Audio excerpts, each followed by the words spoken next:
stove in her apartment.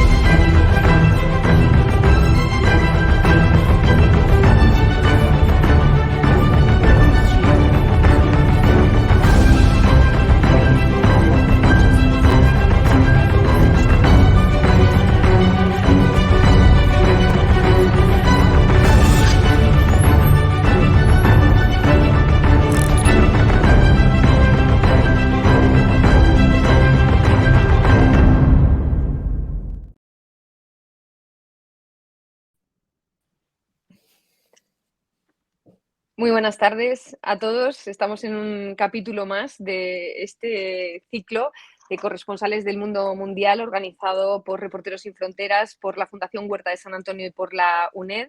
Hoy tenemos el placer de hablar con el reportero Ángel Sastre, que enseguida le voy a saludar. Antes quería dar las gracias a la Fundación Huerta de San Antonio por esta labor tan increíble que hacen en favor de la cultura, ¿no? El haber convertido esta iglesia de San Lorenzo en Úbeda en un centro cultural en el que cabe todo, ¿no? Cabe cine, cabe teatro, cabe música, literatura, desfiles y cabe periodismo, ¿no? Que es lo que hoy nos ocupa. Y gracias también a la UNED y a Reporteros Sin Fronteras por crear esta conexión mágica, ¿no? Por crear estos encuentros mágicos que para una periodista de televisión acostumbrada a condensar la realidad en un minuto, en 50 segundos, a veces para un informativo, pues poder charlar una hora con un reportero como Ángel Sastre es un auténtico regalo, así que muchísimas gracias. Y ahora sí, buenas tardes, Ángel. Gracias a ti también por dedicarnos un rato de tu apretadísima agenda. ¿Cómo estás? Hola, ¿qué tal? Buenas tardes. Pues bien, bien. He tenido una tarde intensa, pero la verdad que bien. Muy buenas tardes y la verdad que una gran propuesta y encantado de estar aquí. Genial, pues vamos a ello, hablar de Ángel Sastres, hablar de reporterismo puro y duro. Ángel es freelance, es decir, un buscavidas, pero un buscavidas romántico, de los que creen firmemente en el periodismo como un servicio a la sociedad que busca y que consigue dignificarlo y que es algo que no es tarea fácil hoy en día, ¿no? Ángel lleva el periodismo en las venas, lo concibe además como una tarea de investigación y de denuncia y es ese tipo de periodista que busca la adrenalina del frontline, pero que no se olvida nunca de lo que hay detrás de una guerra, ¿no? Que son los muertos, los heridos, los refugiados, los abusados, los torturados, los pobres. En definitiva, esas víctimas, ¿no? Inocentes a las que persigue obsesivamente siempre para darles voz, ¿no? Ángel Sastre es esa clase de personas que de vacaciones se va a la guerra y que sobrevive a un secuestro pensando en salir no para colgar el equipo, sino para seguir metiendo su incómodo micrófono en todo lo que huela a conflicto, ¿no? Buscando siempre la vertiente más humana del conflicto. Me resulta curioso cómo esa mirada, a mi juicio, huidiza que tiene, sea capaz de mirar tan de frente la realidad, por oscura que sea, y como un hombre que arrastra sus propias palabras al hablar, como restándoles importancia, sea capaz de darle tanta importancia a las palabras de otros como para arriesgar su vida para que sean escuchadas. A sus 43 años, Ángel ha pasado casi la mitad de su vida, 18 años, ejerciendo de corresponsal en América Latina para varios medios de comunicación nacionales, internacionales, El País, Cuatro, Telemadrid, medios como Al Jazeera, CNN, bueno, todo desde Buenos Aires, ¿no? Aunque hoy le pillamos en Badajoz porque ha estado recientemente firmando en la Feria del Libro. Y vamos a empezar por ahí, Ángel, por la actualidad, por lo más inmediato que es Venezuela. Venezuela, Crónicas de Ángel Sastre, es una novela gráfica tan real, ¿no? Que presenta episodios tan reales que tiene hasta fotografías reales, ¿no? De las coberturas que ha hecho Ángel Sastre. ¿Qué es este libro para ti, Ángel?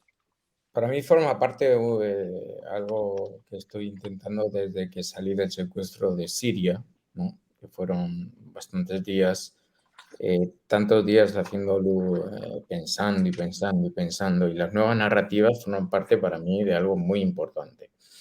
Y desde pequeñito mi padre me leía Tintín.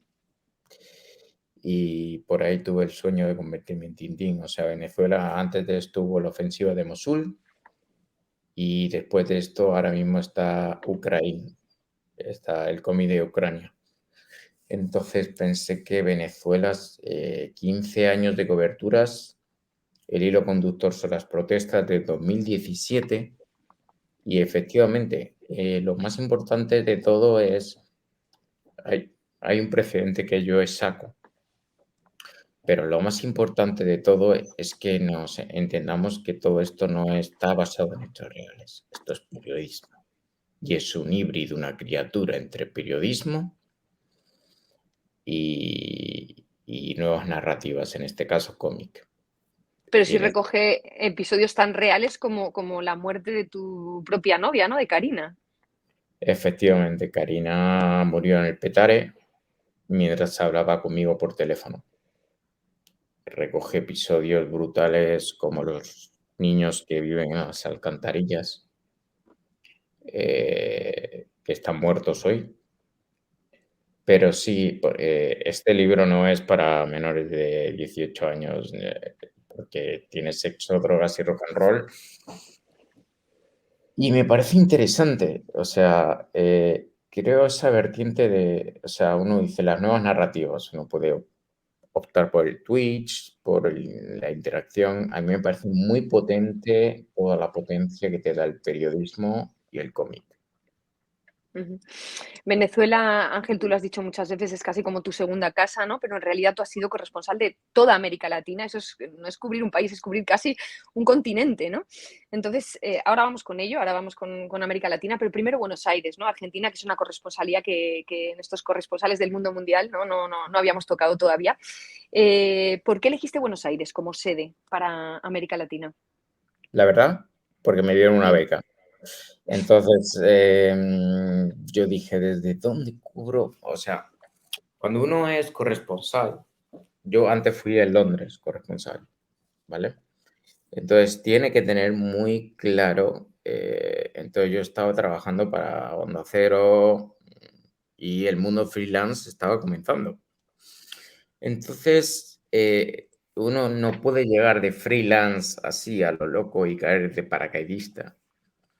Entonces, Buenos Aires me pareció muy interesante solo si podía cubrir toda América Latina. Entonces, yo venía de estudiar periodismo internacional en la Complutense, de cubrir la carrera con la Nebrija, Antonio de Nebrija de periodismo, más filosofía, pero bueno, Antonio de Nebrija, yo estudié periodismo. Y dije, tengo una beca, Buenos Aires. Y le presenté a mi jefe con el que estaba haciendo la beca, también otra beca de primer empleo de la APM, el proyecto tan loco de cubrir toda América Latina desde Buenos Aires.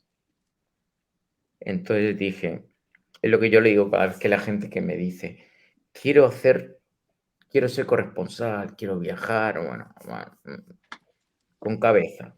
Entonces yo junté mi beca con la posibilidad de hablé con mis jefes con los que trabajaba y dije, quiero cubrir. Cuando me senté con Cabrera, que era el director de Onda Cero, le dije, mire, dejo el puesto que tengo y quiero ser corresponsal de toda América Latina. ¿Por qué? Porque vi desde el primer momento claro que Buenos Aires no era una corresponsalía válida ujú. para ser Hablaremos, freelance. Perdón, Ángel, hablaremos ahora de lo que es cubrir toda América Latina, centrándonos un poquito para dar una pequeña impresión de Argentina, de Buenos Aires. ¿Cómo es contar Argentina, un país tan políticamente tan vertiginoso, tan convulso, tan polarizado? ¿Cómo es contar su realidad? Yo con Buenos Aires tuve una historia de amor y odio, pero la verdad es que Buenos Aires es un país al que ya no, hace unos meses que no lo cubro, pero sigo cada mañana abriendo los primeros diarios porque la actualidad política es vertiginosa. Está muy dividida, como en Venezuela, ¿vale? Ahora mismo está Fernández, el peronismo es apasionante, es apasionante, es una historia apasionante.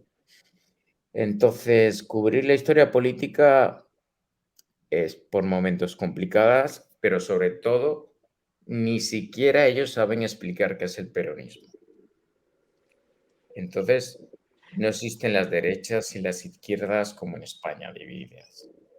A nivel político, yo siempre me baso mucho en lo social, ¿no? Pero a nivel político es muy difícil explicarlo. Vamos a dar un salto al fútbol, ¿no? Porque me gustaría que me hablaras, que también has hecho muchas coberturas deportivas, qué diferencia hay entre cubrir un evento deportivo en Argentina frente a España, ¿no? En un lugar donde es una religión el fútbol, ¿no? En realidad los argentinos tienen una cosa que es una pasión bárbara con no solo el fútbol, son mitómanos, son mitómanos. Y tienen un dios que se llama Maradona. Yo cubrí la muerte de Maradona y he cubierto cosas por ahí menos sustanciales como los superclásicos en donde casi nos pegan por todos lados. O sea, ellos viven todo con mucha pasión. Son pasionales. Con mucha Entonces, intensidad. mucha intensidad. Y luego están las barras, que son lo que serían los ultras. Entonces, como todo, ellos son muy pasionales y a mí eso me encanta, como pasional, ¿no? Entonces, en el fútbol, Maradona, Messi no tanto, pero Maradona, cualquier tipo de partido, la cancha, el olor a choripán, la remera, es una pasión y es todo un espectáculo. Entonces, saber llevar eso al periodismo, explicarlo al periodista, o sea, a las personas que están allí. Yo me acuerdo de la cobertura de Maradona, en el funeral nos estaban tirando cosas. En el funeral de Maradona hubo disturbios porque querían entrar a ver el féretro. No respetaban ni eso, ¿no? Ángel, si hay una zona que tú te has pateado de Buenos Aires, ¿no? Son las Villa Miserias, he hecho muchos reportajes sobre ello. Me gustaría, antes de dar paso a uno de tus vídeos sobre Villa Miseria, me gustaría que me explicaras qué son las Villa Miseria y qué te has encontrado por allí. Las Villas Miserias tienen muchos nombres según en qué parte de América Latina. Cerros, barrios en Venezuela, favelas en Brasil. En la Villa Miserias es que es un nombre muy despectivo, no me gusta, pero es bastante llamativo a nivel periodístico. Yo me he encontrado grandes personas y grandes historias. Yo me considero un cazador de historias. Por eso llegué tarde, por estar buscando historias. Entonces, yo siempre rescato la luz que encuentro en Villas Miserias. Es un nombre muy despectivo, la verdad. Se llaman cerros y barrios en Caracas, favelas en Brasil. Tienen diferentes nombres, pero lo que yo me he encontrado es grandes personas. Obviamente me he encontrado todo tipo de personajes, pero sobre todo grandes personas. Vamos a ver uno de esos vídeos, Ángel, uno que habla sobre ser transexual en Argentina, en la iglesia argentina. Vamos a verlo. Villa Miseria 21, Buenos Aires, donde el padre Facundo atiende a los transexuales bendecidos por Dios. Sí, yo creo que más que aceptar es recibir, ¿no? Aceptar es como algo que nos es dado y que pareciera que no hay otra posibilidad que tomarlo así como viene, ¿no? En uno de los refugios, Angie riega las plantas. Ahora se recupera mientras piensa en su madre. Casi un año tuve una CB y ahora me siento feliz y contenta de estar en una casa hermosa. Catedral de Buenos Aires. Matías, exmisionero creyente, todavía mira a Cristo y se pregunta: reconoció la iglesia que la comunidad homosexual es parte de la familia, no como antes que decía que no era de la iglesia, ¿no? En Argentina la iglesia tiene refugios en varias provincias. Son las dos caras de la institución. Pobre y transexual en Argentina, ¿no? ¿Crees, Ángel, que sientes que la sociedad argentina se está abriendo un poco o las minorías siguen estando o están cada vez más marginadas? Es todo un tema, porque hay otros reportajes, no sé si de los que os envié. Argentina es un país de inmigrantes. Yo soy inmigrante, yo viví allí y juega la doble cara de Europa y América Latina. Por eso tiene esa vertiente. Y por eso también han sido uno de los países que más han peleado por el rollo, todo el tema de las minorías LGTB. Y este tema es muy curioso porque yo no era capaz de entender que existieran refugios trans. Esto está en el país, esto ha ganado premios en Argentina. Yo no era capaz de entender que la Iglesia defendiera a las minorías allí y hubiera refugios. El tema es que Argentina se mueve entre esos dos mundos, ¿no? Entre Europa y América Latina. Y ellos, por un lado, está todo el movimiento del pañuelo verde de las mujeres y pum, pum, pum, pero me he encontrado todo el tema de la trata de blancas, abusos, etcétera, que digo, esto no es normal en Argentina. Por eso para mí es como un país que todavía no lo entiendo bien. Digo, o sea, es como que lucha tiene esa cosa entre Europa y América Latina y tiene ese conflicto, pero es muy difícil porque ellos mismos son los pioneros en la lucha de clases a nivel LGTB, derechos de mujeres, pero son uno de los países donde todavía hay mayor número de tratas, que eso es otro reportaje, yo no sé si es de los que os envié, increíble. Yo digo, pero ¿cómo desaparecen tantas mujeres? Red Sky, ¿no? ¿Cómo desaparecen tantas mujeres? ¿Cómo maltratan tantas mujeres en este país? ¿Cómo hay tanta trata de personas en este país? Entonces, a veces tengo ese amor-odio con Argentina porque me cuesta mucho entenderlo. Hablábamos antes de que en realidad eres corresponsal de toda América Latina, ¿no? Ahí te hemos visto con las tribus amenazadas por las mafias de la madera en el Amazonas, en México, a bordo de la Bestia, el tren de inmigrantes, ¿no? Que aspira a llegar a Estados Unidos, en Iquitos, en Perú, denunciando turismo sexual, hablando de esterilizaciones, forzosas de mujeres, en Río de Janeiro con las favelas, con la tropa caibil en Guatemala, en Venezuela con narcotraficantes. No hay conflicto, parece que no hay conflicto que no hayas cubierto. Está claro que tu objetivo es siempre dar voz a la sociedad civil, pero ¿cómo seleccionas tus temas? O sea, ¿cómo abres el mapa y dices a dónde dirijo mis pasos, ¿no? ¿Cómo me organizo para cubrir tanto territorio? Siendo sincero, generalmente hay que hacer lo que yo siempre digo a la gente. Primero voy por el show me the money, es decir, voy a crónicas políticas, es decir, elecciones. Y después busco los temas que me apasionen o me apasionan, que son esos. En Iquitos me echaron porque era turismo sexual, proxenetas, y en ese momento estaban aspirando a la séptima maravilla. Bueno, me han echado varios países y me han deportado y me han hecho eso, secuestrado. Hay varios temas aparte de eso. Hablaremos de ello, sí.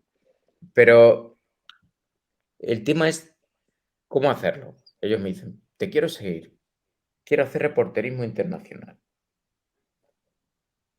Yo primero hay que ver cómo lo haces económicamente.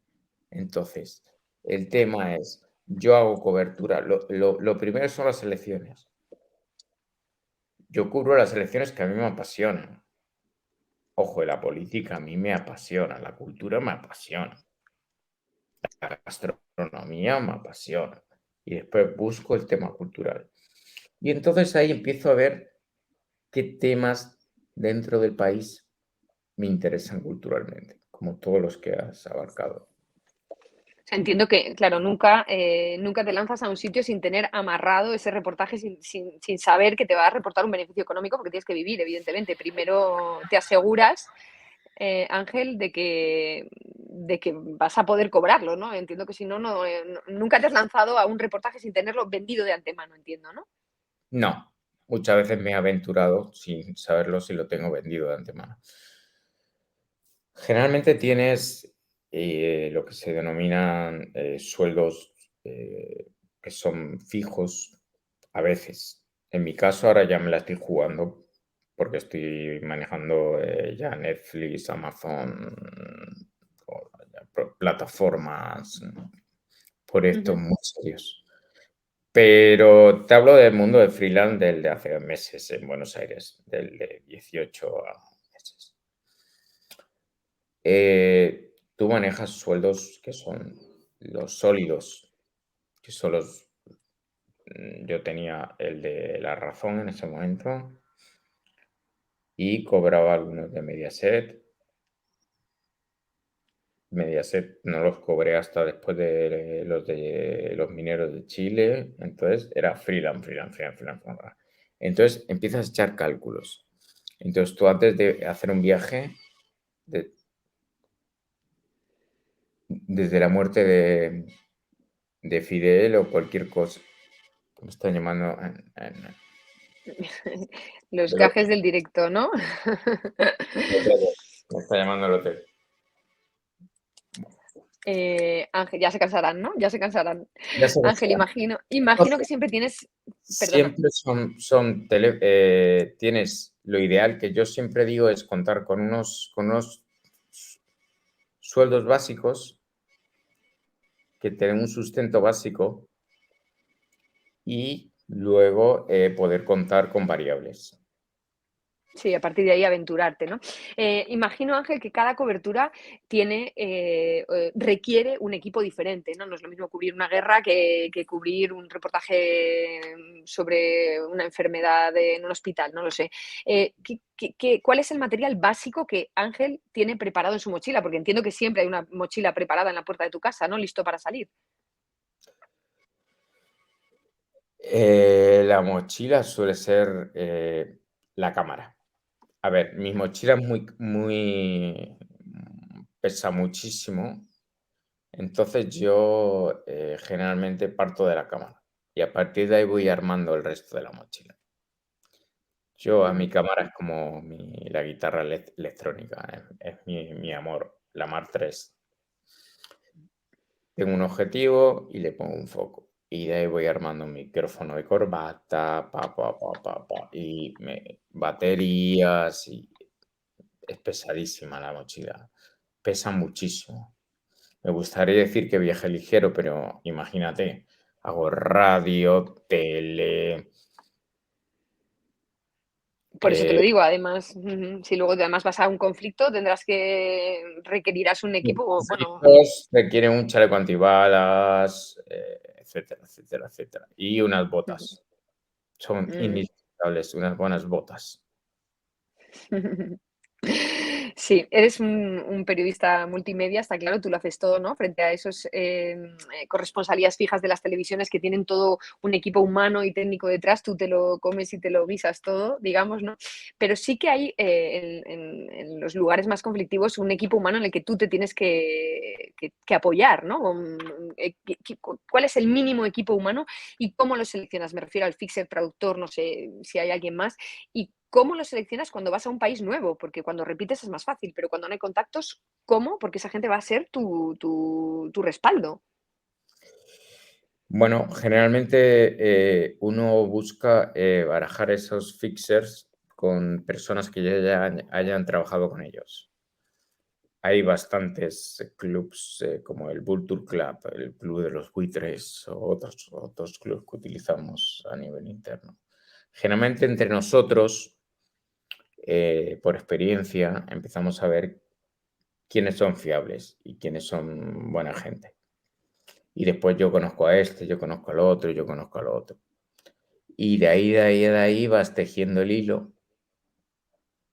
Y es muy importante, porque yo ya metí la pata una vez con el fixer que nos secuestraron, ¿no? Pero de ahí vas viendo y sobre todo es manejar el fixer. Existen redes como de Culture Club, el culto de los buitres, que ahí puedes buscar. Existen otras redes en donde puedes ver qué tipo de fixer funcionan bien o mal. Pero lo mejor es boca a boca, con gente que tenga experiencia. Vamos a ver otro de tus trabajos ahora, Ángel, precisamente uno que tiene relación con los sicarios y con los narcotraficantes en el Petare, en Caracas, y seguimos charlando. Los cerros infinitos de Venezuela ocultan historias oscuras.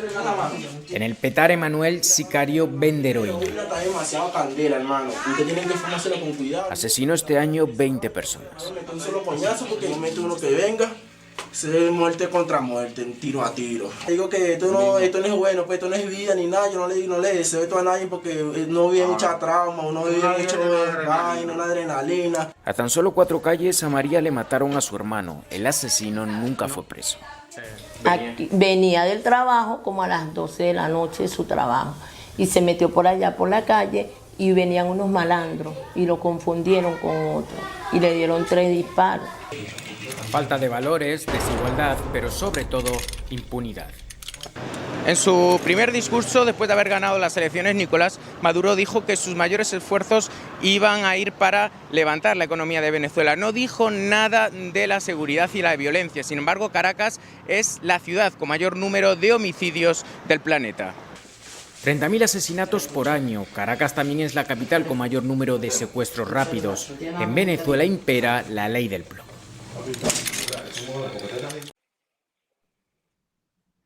Me gustaría, Ángel, conocer la intrahistoria de este reportaje, ¿no?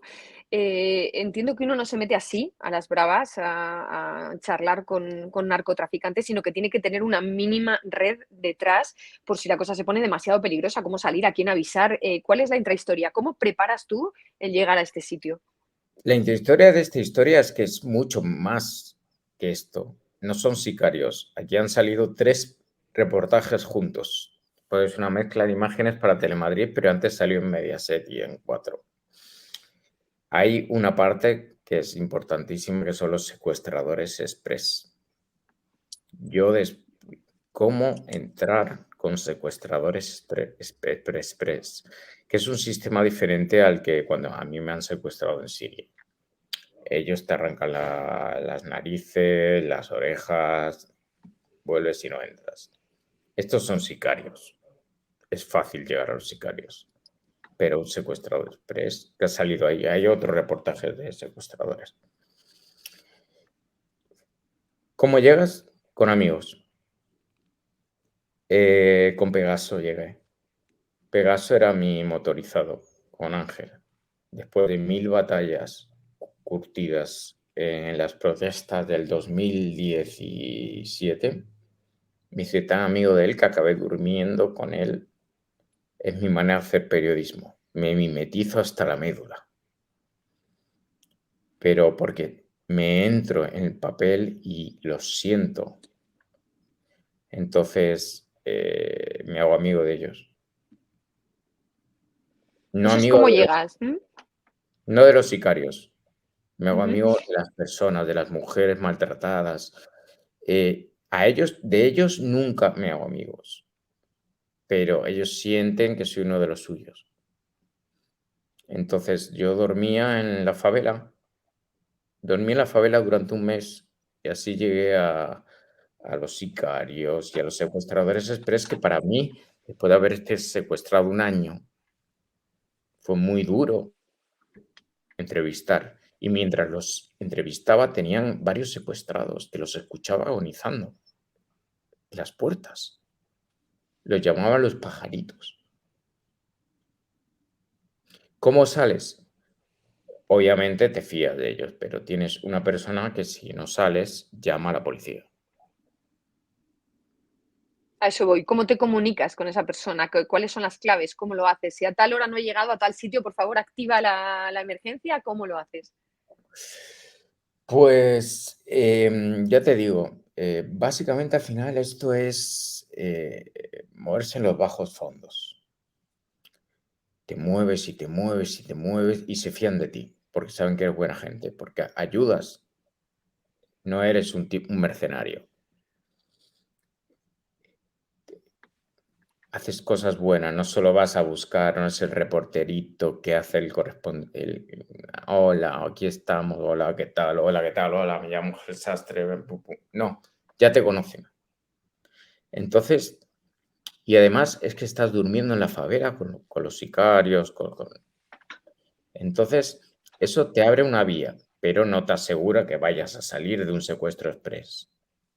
Después de haber estado secuestrado 1 año. Para mí fue duro. Entonces, yo tenía contacté a través de amigos, los bajos fondos, te tienes que hacer amigo de los bajos fondos. ¿Cómo? Básicamente ganándote la confianza, ¿no? De la gente Saber que te que rodea. si no sales, llamen a alguien y te saquen. Ángel, además de corresponsal en América Latina, te defines, eres un periodista especializado en conflictos, has cubierto Siria, Irak, Qatar, Ucrania, Palestina, Bangladesh, Níger, Bosnia. Bueno, creo que este es el momento de ver tu teaser que te va a definir, va a describir tu trabajo muchísimo mejor que yo.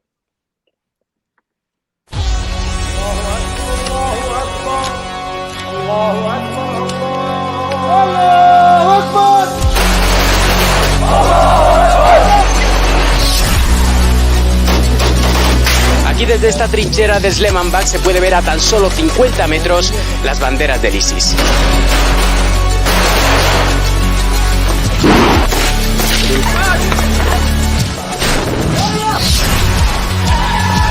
La gente está en mitad de las bombas y de los tiros, intentar cruzar el río, desesperados. El Estado Islámico encendió estos fuegos como estrategia de evasión y como venganza.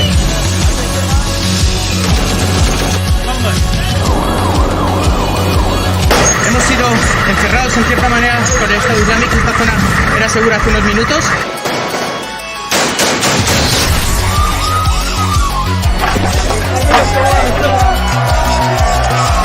Compañía del periodista Ángel Sastre.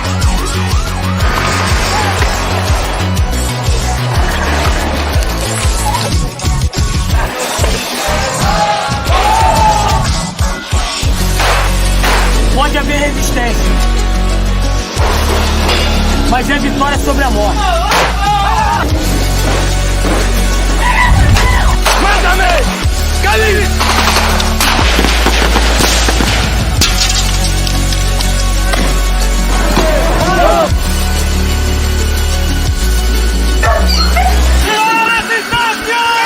¡Preparen las malditas molotov!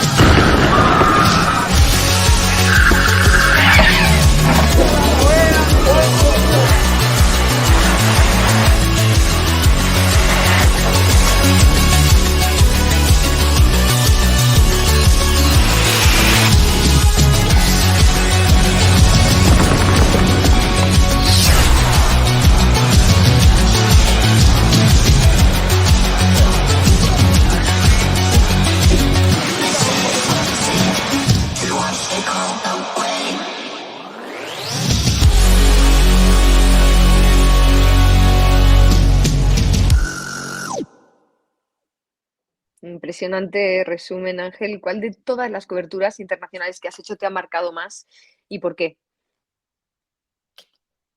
Yo no me quiero quedar con el secuestro porque no me gusta.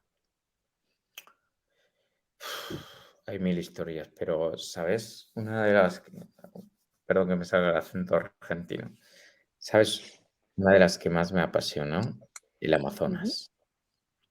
El Amazonas de Perú, no el de que también hice el de Brasil. El de Perú me perdí. Tengo que admitirlo, ¿no? Porque es otro tema que daría para hablar, el tema del estrés postraumático y cómo uno se pierde y se pierde, ¿no? Que es donde esto. Hoy perdí la conexión porque estaba intentando volar y lo del teléfono. Pero me perdí hasta lo más profundo, tipo Apocalipsis Now, en el Amazonas. En el Amazonas vi cosas que no las he visto en ninguna guerra. Impresionante. ¿Cómo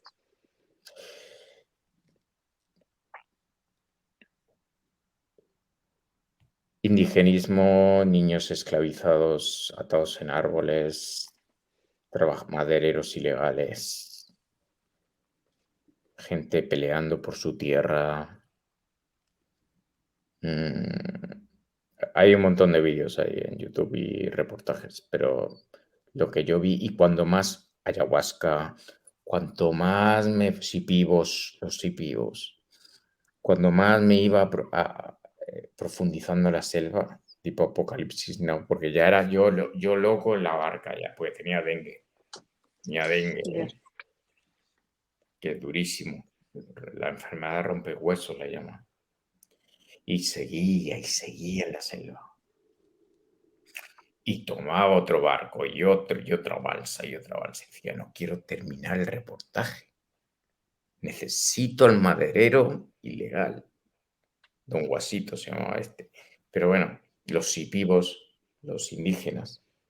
Y tenía el dengue, que es una enfermedad que es mortal.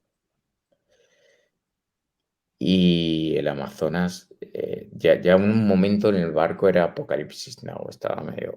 ya era un tema de... Porque es una enfermedad que te deja con una fiebre muy intensa, ¿no? Como que por momentos no eres capaz de...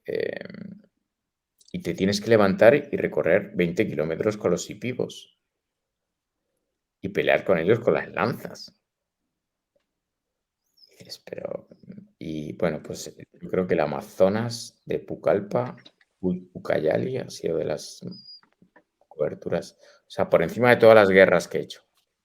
¿Cómo superaste la enfermedad allí? El dengue se pasa solo.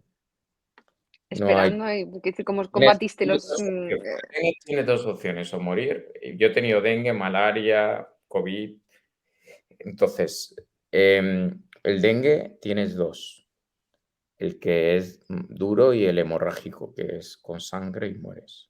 Pero bueno, de reportajes de dengue he hecho muchísimos también.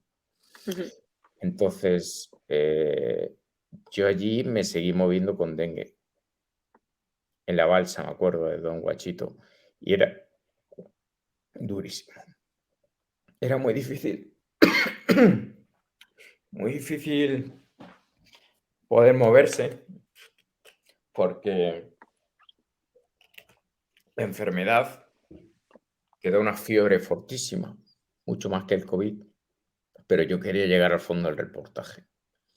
Y entonces seguía. Llegó un momento que los fotógrafos o lejos dijeron, yo no sigo hasta ahí. Aparte es peligroso porque son madereros, traficantes. Pero al final conseguí la historia, ahí está publicada en El País y en Telecinco. Ángel, me gustaría mucho hablar contigo sobre empatía. Te he escuchado decir que eres capaz de divertirte trabajando incluso rodeado de miseria y de dolor, ¿no? Los periodistas a veces tenemos esa fama un poco de frívolos o de fríos, ¿no? O de insensibles. Yo recuerdo las primeras conversaciones que escuché cuando llegué por primera vez a una redacción periodística. Era, por supuesto, muy joven, mucho más joven y mucho más inocente. Y como que escuchaba comentarios o bromas sobre la actualidad que podían llegar a herir la sensibilidad, ¿no? Yo luego descubrí que eso era una coraza más también, ¿no? De los periodistas, que a veces es el sentido del humor. Pero sí me gustaría saber cuál es tu coraza, cómo te enfrentas a esa realidad cuando estás siempre rodeado de dolor, ¿no? Yo creo que es imprescindible ser empático, pero que también hay que ser fuerte para poder mantenerte y seguir contando las historias que tú cuentas, ¿no? ¿Cómo lo haces? Para mí es importante remarcar algo. No dramatismo. No estamos rodeados de dolor. Hay mucha alegría y grandes personas a nuestro alrededor. Bueno, las personas a las que tú das voces, a las que tú das voz en tus reportajes, suelen ser personas, muchas víctimas, ¿no? Sí, pero también son grandes personas. Sí, no lo dudo. No sabes lo que esas personas te dan cuando llegas a la casa. Entonces, yo abrazo y sigo pensando que la luz gana a la oscuridad. Entonces, yo no estoy pensando en ese momento en el dolor, ni que me van a matar, ni en que me van a pasar algo. Yo estoy pensando en lo bien que voy a hacer si consigo que ese reportaje vea la luz. Y esas personas no es dolor, esas personas son alegría y grandes personas.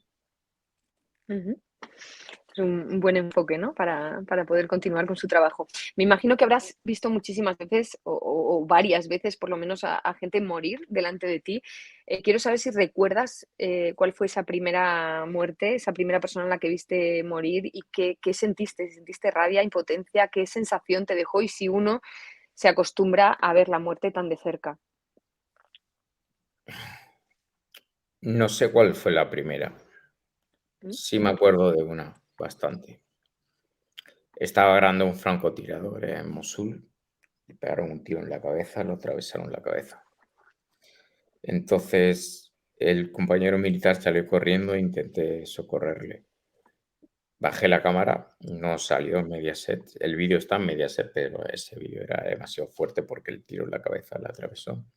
Le intenté reanimar, que siempre la pregunta, ¿no? De cuánto un periodista debe de... Yo tiré la cámara en cuanto le vi con sangre. Lo primero que pensé es en ayudarle. Me dio igual ya la imagen. Intenté reanimarle y murió y bueno, esa muerte me causó bastante daño. Y luego he visto varias y a mí me han estado a punto de morir varias veces, pero esa me llamó mucho porque le estaba grabando y le atravesaron la cabeza. Un francotirador. Y el compañero salió corriendo, entonces yo me quedé con la cámara y dije, ¿qué coño hago? Entonces me quedé a gatas y le intenté reanimar con los equipos que justamente Reporteros Sin Fronteras me ha enseñado, los equipos de primeros auxilios. Y le intenté reanimar y no pude.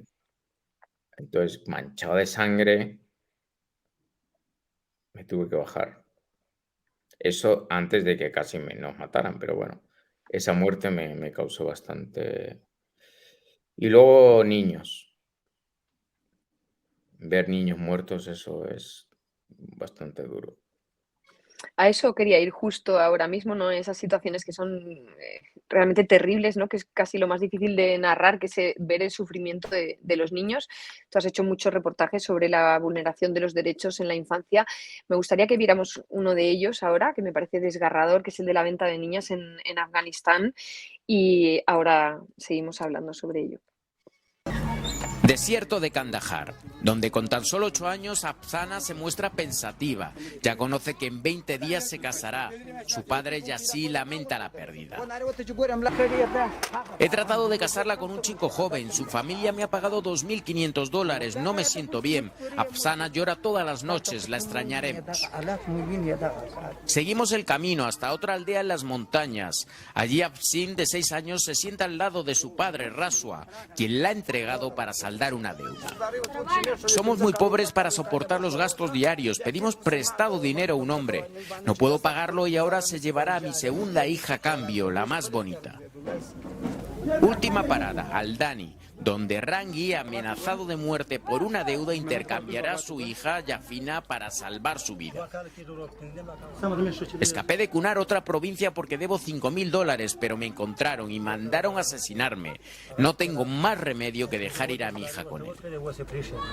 Los talibanes tomaron el poder de Afganistán el pasado agosto, bloqueo de ayudas internacionales y una crisis humanitaria sin precedentes. La mayoría de las mujeres se casan antes de los 18 años, por cifras que rondan desde los $500 a los $2.500. Niñas prisioneras en su propio país.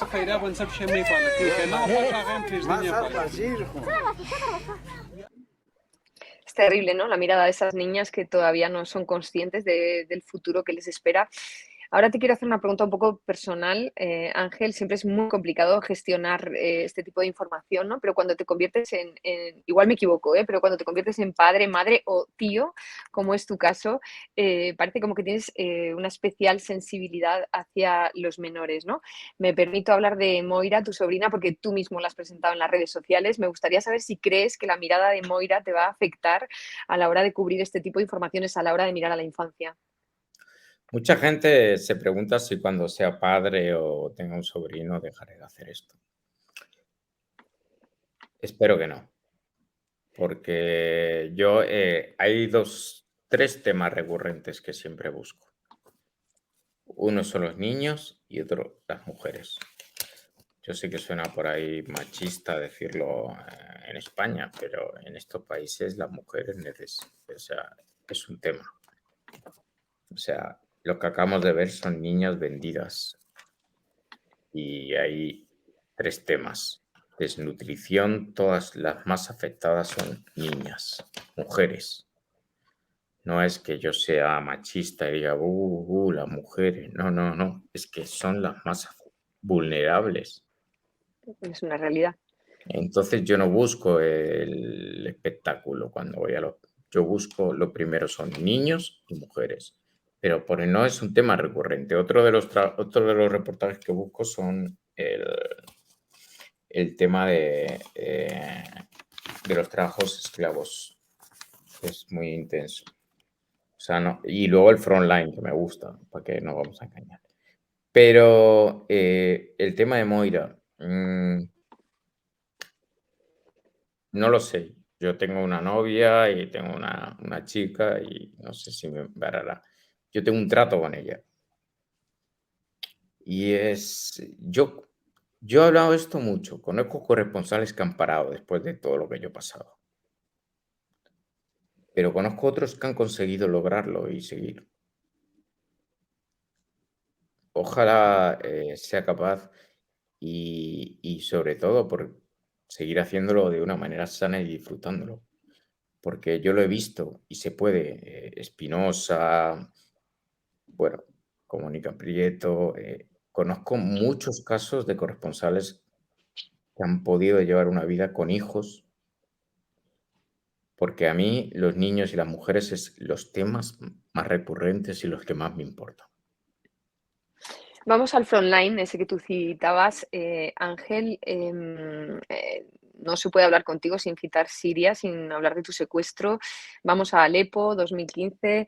Estuviste 299 días secuestrado por Al-Nusra, la filial de Al-Qaeda, en principio con Antonio Pampliega y José Manuel López, luego se separaron, pero bueno, hasta que fuisteis liberados por mediación del gobierno español. Fueron 299 días. ¿Los contabas? ¿Eras consciente del paso del tiempo?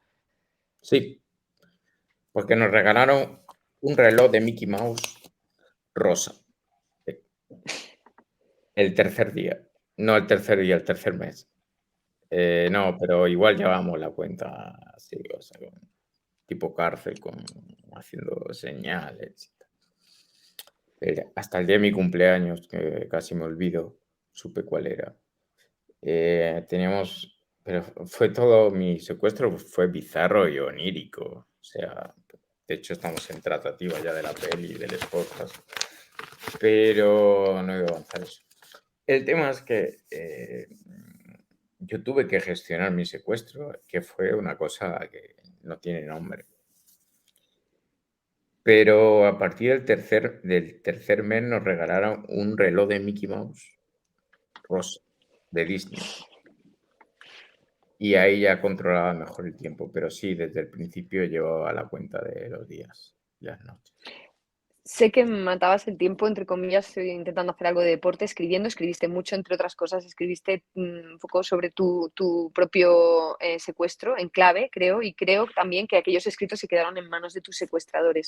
¿Has pensado volver a escribir sobre ello? Sí, sí. Lo que pasa es que el último día lo llevaba todo encadenado, así tipo cinturón, y me lo quitaron. Me dijeron, ¿a dónde vas con ello? Yo de mi secuestro no me gusta mucho escribir. Como digo, hay una tentativa de película, pero no me gusta mucho y hay un podcast, o sea que al final, pues sí. Pero allí escribí crónicas, yo me volví loco allí adentro, ¿vale? Loco. Entonces le preguntaba a López todo el día, ¿y qué coberturas hacemos? Y todas eran por América Latina. Y le preguntaba todo el día, ¿tú crees que nos van a matar, nos van a asesinar y tal? Y un día me dijo López, sí. Entonces ya no le pregunté más. Pero entonces ideé 1000 coberturas en América Latina, 1000 proyectos de películas y 1000 proyectos de audiovisuales. Y parece ser que algunos van a funcionar. ¿Hay algo que nos puedas contar de avanzar de esa película o es todo top secret? No. Básicamente, lo que os puedo contar es que el secuestro fue tan sumamente bizarro que es digno de Spotify y de Sony. Pero lo que os puedo contar también es que a mi compañero Pampliega a los 3 meses lo separaron. Él sufrió otro tipo de secuestro. Pero lo mío fue desde el principio bizarro. O sea, Siempre dices eso, siempre te defines, lo defines como bizarro. Explica un poco por qué. no me gusta definirme como heroico, en el sentido de que primero nos secuestran unos manolines, después mandan a Torrente a rescatarnos. Literal. Después tengo que gestionar yo el secuestro. Después vienen a hacerme los vídeos y les tengo que enseñar cómo grabarlos. Les tenía que repetir las escenas 20 veces. El tema de la luz, derecha, izquierda, no, así no va a funcionar. No me puedo creer que estabas secuestrado dándole clases técnicas a tu secuestrador de cómo grabar un vídeo. Sí. Esos fueron con los segundos, porque los primeros, los fruitis, eran peores. Entonces, así fue el secuestro. O sea, los primeros eran un grupo muy chico que no sabían gestionarnos. Entonces, nos vinieron al NUSRA. Y al NUSRA luego, a mi compañero Antonio Pampliega, él no lo estoy contando yo. Se cuenta en el libro, en la oscuridad que él tiene. Pero yo ya estoy por sacar el primer libro, está la novela gráfica Venezuela, de la que hemos hablado, está el cómic Ucraín, etc. Pero no puede ser que a mis secuestradores, los primeros, nos digan, ¿a quién llamamos? Y nosotros dijimos, por favor, que nos vendan a profesionales. Y de ahí fuimos dando vueltas, ¿vale? Hasta que pasamos al NUSRA. Y al NUSRA ya se portó como gente más profesional. Y de ahí comenzó otra historia, pero les tenía que enseñar a ellos a hacer los vídeos a nivel audiovisual. Hola, buenas tardes. No. Repite la escena porque esto no va para el gobierno. Surrealista, es muy surrealista. Bueno, yo sé que siempre tú le quitas un poco de importancia a este episodio de tu vida porque es muy duro, evidentemente, pero siempre has hablado de que no recibiste maltrato físico, sí psicológico.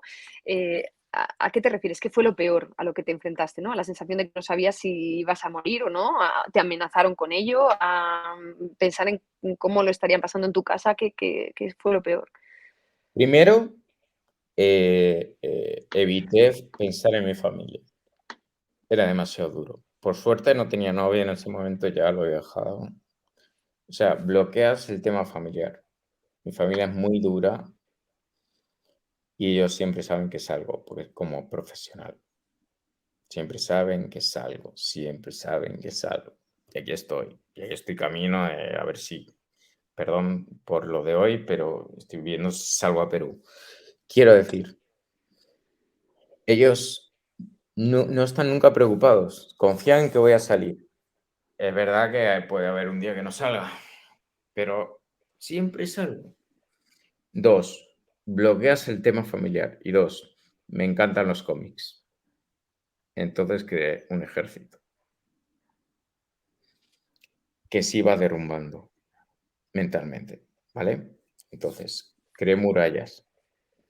Entonces, hay un movimiento que es circular, que es tortuoso. Sale en el documental también, morí para contar de Netflix, que es tortuoso, de me van a matar, me van a matar, me van a matar. Pero imagínate cuando han matado a amigos tuyos ya antes, o cuando Ricardo Vilano o Marginegas ya han sufrido, o cuando han cortado el cuello a amigos tuyos, o cuando has cubierto secuestros como Clara, etcétera, etcétera, etcétera. A mí había dos preguntas que me dan mucho miedo. Uno, el tema de que me vendieran al ISIS, sabiendo que estaba ya con Al-Nusra. Bueno, primero estaba deseando que me llevaran a otro equipo de profesionales. Y después, el tema de la tortura. Y el tercer tema que te tortura la cabeza es el tema de cuánto puede llegar a durar. Cuando has cubierto secuestros como el de Clara Rojas, el de Betancourt, has estado con las FARC, con el ELN. Dios, puedo estar aquí 7, 8 años. Es una tortura. Y esa idea, durante 24 horas que no tienes nada que hacer, excepto el deporte, como tú dices, que no lo prohibieron luego, es una de las partes que te taladra la cabeza. Claro. Ángel, te haría 100 millones de preguntas más, pero tenemos que ir terminando. Por cerrar el tema del secuestro, ¿te ha cambiado en algo? ¿En qué crees que te ha cambiado? La gente siempre pregunta eso, y mejor o peor persona. A mí no ha cambiado en nada el secuestro. Para mí fue un accidente profesional. No teníamos que haber entrado en absoluto. Fue un accidente y nadie debe de entrar en esas circunstancias. Yo vengo de estar deportado ahora, expulsado por segunda vez de Ucrania. Pero fui después de haber preguntado al CNI, después de haber preguntado a exteriores, no fuimos en esas condiciones entrando con smugglers. O sea, quiero decir, a mí el secuestro no me ha hecho ni mejor ni peor persona, no me ha cambiado. Tengo las mismas ganas de antes de seguir haciendo lo que me apasiona. Has hablado precisamente de Ucrania, ¿no? Que intentaste entrar este año, tú ya habías estado ahí, fuiste deportado.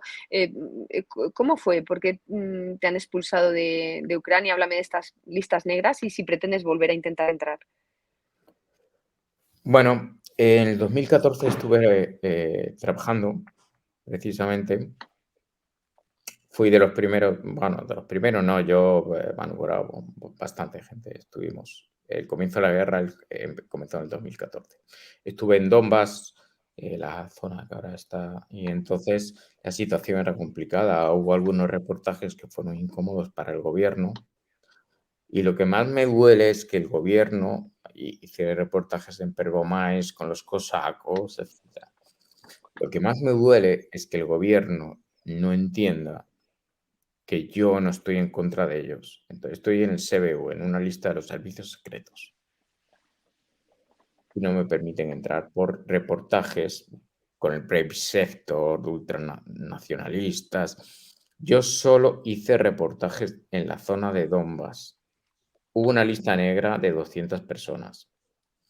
Durante el 2017, mientras estábamos secuestrados, nos sacaron de la lista. Nada más salir con el 2017 con Antonio Pampliega, fui y nos deportaron. Me metí en el Open Air y me fui a hacer los salvamentos. Bueno, yo intenté llamar a exteriores, etcétera, etcétera, a ver si todo estaba bien. Me dijeron que no sabían nada y que no existían las listas negras. Volví y sigo en el CBU, en la lista negra. ¿Por qué? Simplemente por haber hecho reportajes en donde se narraba una situación que era la que existía en ese momento. En ese momento, la población civil era diferente ahora. Ahora la zona la tienen tomada los rusos. ¿vale? Y en ese momento Ucrania estaba peleando por liberarla. No sé qué reportajes no le gustaron, pero me metieron en una lista negra de censura. Que si pienso volver a entrar, me han dado fecha 2025 junio. Estoy por el lado ruso, la única opción que tengo. Ya probé por Moldavia y probé por otros lados. Pues Ángel, muchísimas gracias. Creo que tu próximo destino suena por ahí Perú. Ya te veremos, te seguiremos en las redes. Muchísimas gracias hoy por dejarnos asomarnos a tus abismos. Muchísimas gracias a la Fundación Huerta de San Antonio, a la UNED de Jaén y a Reporteros Sin Fronteras por su siempre incalculable labor por la libertad y la defensa del periodismo. Muchísimas gracias a todos y buenas tardes. Gracias.